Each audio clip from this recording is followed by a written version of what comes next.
అసెంబ్లీలో బీఆర్ఎస్ నేత మాజీ మంత్రి జగదీష్ రెడ్డి వ్యవహారంపై కాంగ్రెస్ క్యాడర్ ఆగ్రహం వ్యక్తం చేస్తుంది. దళిత స్పీకర్ను అవమానించారని నిజామాబాద్లో కేటీఆర్ జగదీష్ రెడ్డిల దిష్టిబొమ్మలు దగ్ధం చేశారు.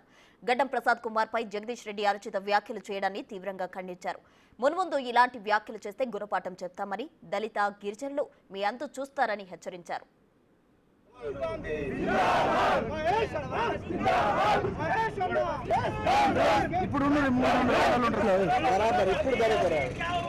రెండు సార్లు మంత్రి ఉన్నటువంటి జగదీశ్వర్ రెడ్డి శాసనసభలో రూళ్లు తెలకపోవడం, శాసనసభ స్పీకర్కు ఉండే హక్కులు తెలకపోవడము ఆయన అజ్ఞానానికి, ఆయన తెలివి తక్కువదనానికి నిదర్శనం.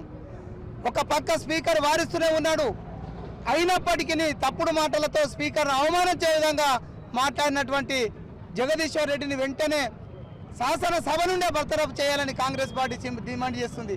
అంతేకాకుండా ఈ తతంగం అంతా చూస్తున్నటువంటి కేటీఆర్ కనీసం వారించకుండా మరింత ప్రోత్సహించడం ఏదైతే ఉందో దీన్ని కాంగ్రెస్ పార్టీ తీవ్రంగా ఖండిస్తుంది. కేటీఆర్కు బహుశా తండ్రి నుంచి వచ్చినటువంటి వారసత్వం అది. దళితులను, గిరిజనులను, బీసీలను తక్కువ చేసి చూడడం ఏదైతే ఉందో కేసీఆర్ వారసత్వాన్ని అందుకున్నటువంటి కేటీఆర్ నుంచి అంతకంటే ఎక్కువ ఎక్స్పెక్ట్ చేయలేం. కానీ ఖచ్చితంగా జగదీశ్వర్ రెడ్డిని వెంటనే శాసనసభ నుండి బర్తరఫ్ చేయాలని సందర్భంగా కాంగ్రెస్ పార్టీ డిమాండ్ చేస్తుంది.